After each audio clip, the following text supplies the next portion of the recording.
في ناس بتكره يوم السبت وفي ناس تانية بتحبه بسبب انها بتحب شغلها جدا وبتستمتع بيه.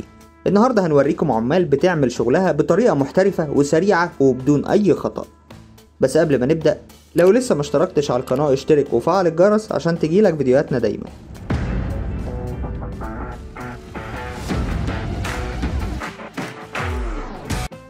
في البداية هتفتكر ان العامل بيلعب دومينو، بس في الاخر هتتفاجئ.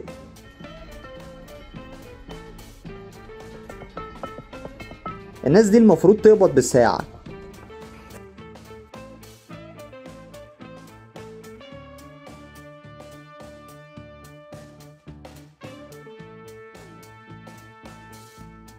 بيرسم علامات الطريق كأنه رسام على ورقة ومن غير أي غلطة في الحروف.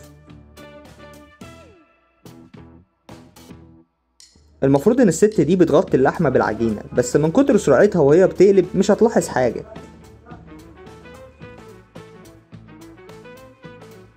الحفار هنا شغال زي الجراح في النجيلة. يا ترى اشتغل كام سنة عشان يعرف يعمل كده؟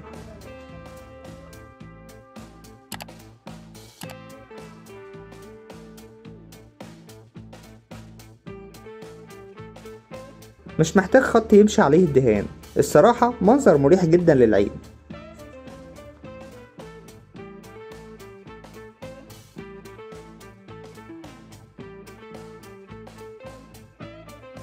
انت تشتغلي في سيرك مش في بار. انا لو قدامها قلبي هيقع وهخاف على الازاز يقع منها.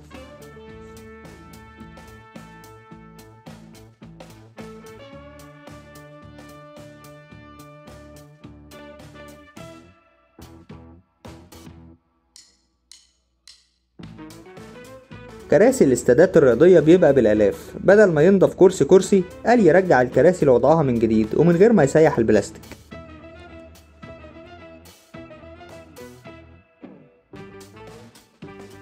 لما تبص كده تفتكر ان الازايز فاضية بس هي مليانة. الصراحة راجل متمكن جدا.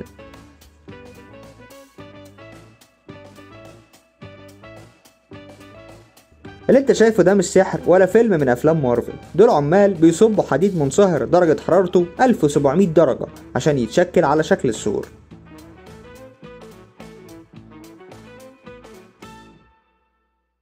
الراجل بيرمي علب الحاجة الساعة ولا كأنه بيرمي كور بلاستيك. ايه الثقة دي يا عم؟ لو حاجة وقعت بتاعتي.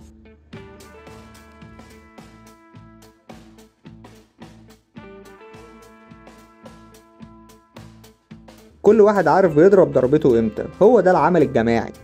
بتخيل دلوقتي لو واحد غلط ونزل على دماغ واحد بالغلط.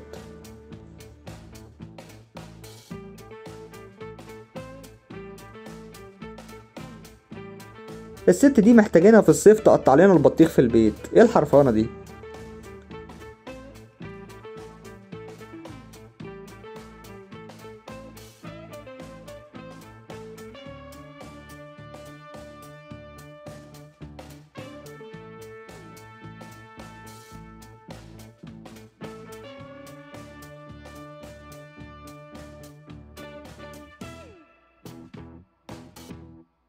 الراجل ده تحس انه معاه ماجستير في تنظيف الازاز.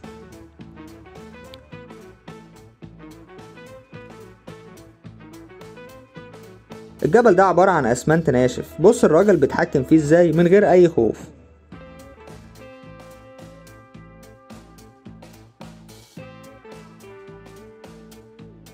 استاذ ورئيس قسم في قص الجناين مطلع الزرع مسطرة.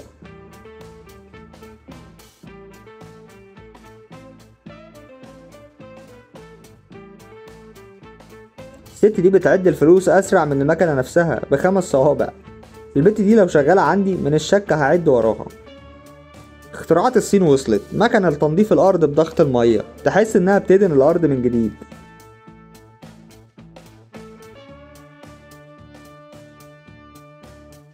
ولحد دلوقتي في روسيا بيستخدموا المقشات البلح.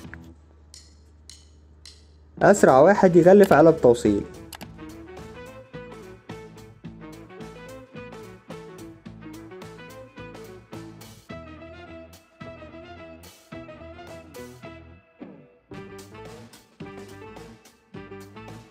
عمال بينقلوا حديد درجة حرارته تعدي 1000 درجة بطريقة ذكية جدا ومحترفة.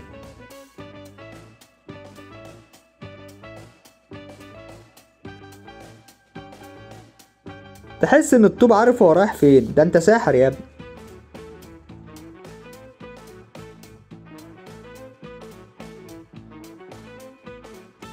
فنانة عربيات.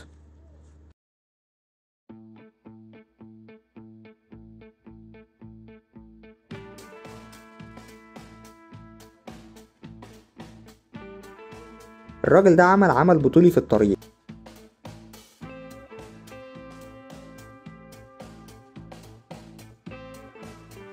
بعد دقايق الطريق اتغير تماما بسبب ذكاء واحد من عمال.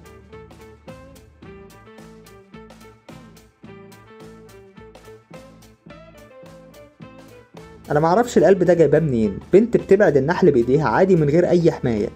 انا لو شفت المنظر ده مش هاجي المكان ده تاني.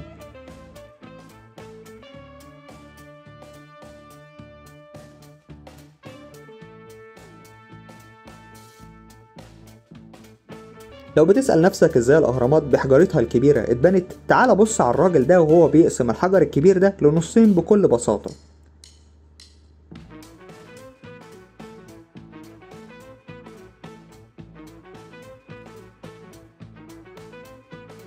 اول مرة استمتع وانا بتفرج على ناس بتبني الطوب. دول لو جم عندنا مش هنحتاج نمحر الطوب دوت من شكله الجميل.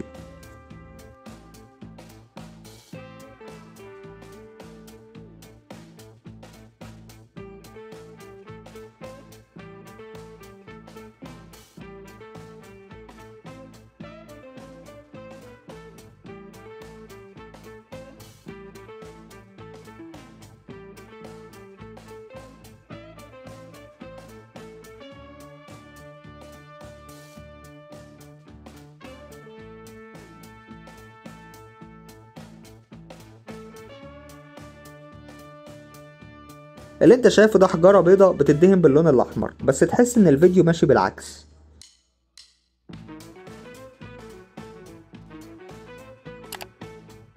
يا رب نص الثقة دي وانا بشيل الازاز مش بقطعه زي الراجل ده.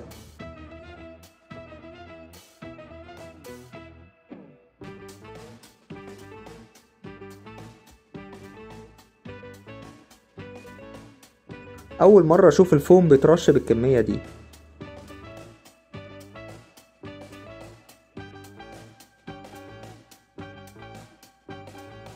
ده ترزي حديد ده ولا ايه؟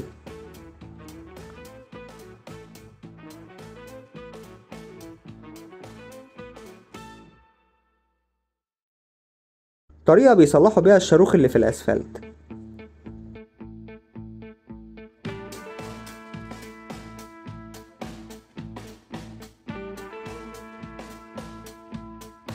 كل ده ما عنديش مشكلة فيه، لكن فجأة قلب على مدرب كونج فو.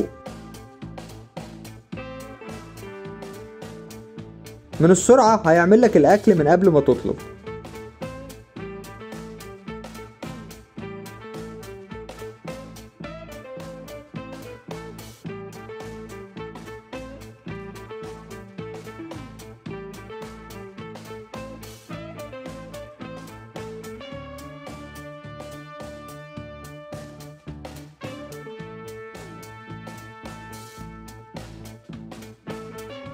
للأسف الفيديو خلص. لو وصلت لحد هنا اعرف ان الفيديو عجبك، ياريت تدعمني بلايك واشتراك وتفعل الجرس عشان تجيلك فيديوهاتنا دايما.